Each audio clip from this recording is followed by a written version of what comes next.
ወቅዱስ አቡነ ማትያስ ቀዳማዊ ፓትርያርክ ርዕሰ ሊቃነ ጳጳሳት ዘኢትዮጵያ ሊቀ ጳጳስ ዘአክሱም ወዕጨጌ መንበረ ተክለ ሃይማኖት፣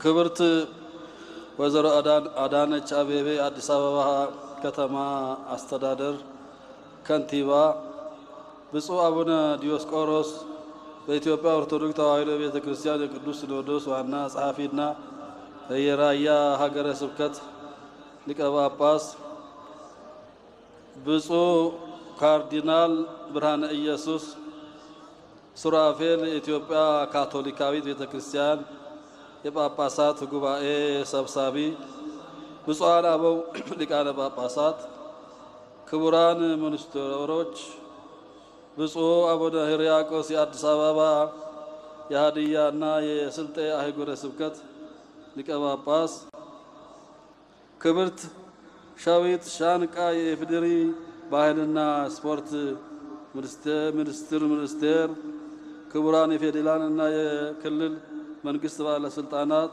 ክቡራን አምባሳደሮችና የኮር ዲፕሎማቲክ እንግዶች፣ ክቡራን በአጠቃላይ በዚህ ታላቅ መንፈሳዊ በዓል ላይ የተገኛችሁ ሊቃውንተ ቤተ ክርስቲያን፣ የሰንበት ትምህርት ቤት ወጣቶችና የበዓሉ ባለቤት የሆናችሁ ኢትዮጵያውያን፣ በሀገር ውስጥና በውጭ ሀገር የምትገኙ የመንፈስ ቅዱስ ልጆቻችን፣ የመስቀል በዓል ቤተ ክርስቲያን በአደባባይ ከምታከብራቸው መንፈሳዊ በዓላት መካከል አንዱ መሆኑ ይታወቃል። ስለዚህ እግዚአብሔር አምላክ እንኳን ለ2018 ዓመተ ምህረት የመስቀል ደመራ በዓል አደረሳችሁ አደረሰን። እንኳን ደስ አላችሁ። መስቀል የሰው ልጆች ከእግዚአብሔር ጋር የታረቅንበት፣ ሰላም፣ ፍቅርና አንድነት የተገኘበት፣ ጥል የተሸነፈበት፣ እርቅ የታወጀበት በዓል ነው። ይህን ታላቅ በዓል ስናከብር ጌታችን መድኃኒታችን ኢየሱስ ክርስቶስ ለሰው ልጆች ሁሉ የሰጠውን የማዳን ጸጋና በረከት በማሰብ ነው። ይህ በዓል መንፈሳዊ በዓል ስለሆነ ሁላችንም ከስጋዊ ተግባራት በመራቅ መንፈሳዊ ስራዎችን በመፈጸም ልናከብር ይገባል።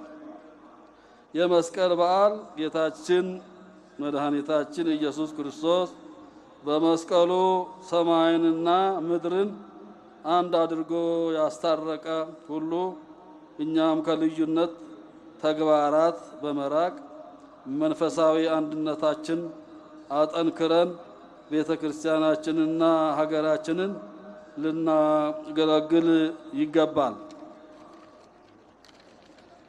በአጠቃላይ የመስቀል በዓል የአንድነት በዓል በመሆኑ በተጨማሪም ለሀገር አንድነትና ለሰላም የማይተካ ሚና የሚያረጋግጥ በዓል ነው።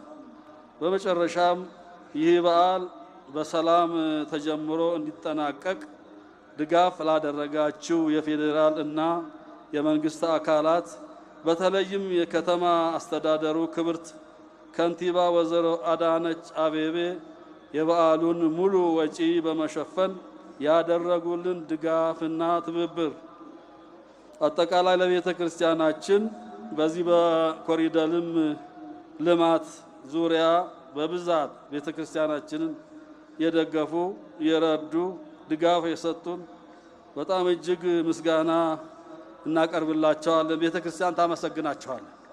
ክብር ይገባቸዋል። ስለዚህ ያው በዓሉ የሰላም የበረከት በዓል ያድርግልን።